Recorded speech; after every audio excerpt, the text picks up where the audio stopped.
How to find your gender settings on Likee app. Hello guys, in today's video I'm gonna show you how to find your gender settings on Likee app. First thing, go to Likee app and here you will find these three lines in the top corner, and now click settings. Here you will find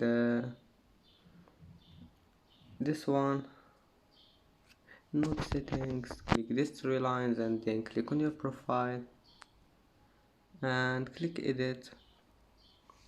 And now just here you will find gender. Just click on it and you can manage here anything you want, and then just click save. And that's it for today's video. If you like this video, don't forget like and subscribe, and thank you for watching this video until the end. And now see you in the next video.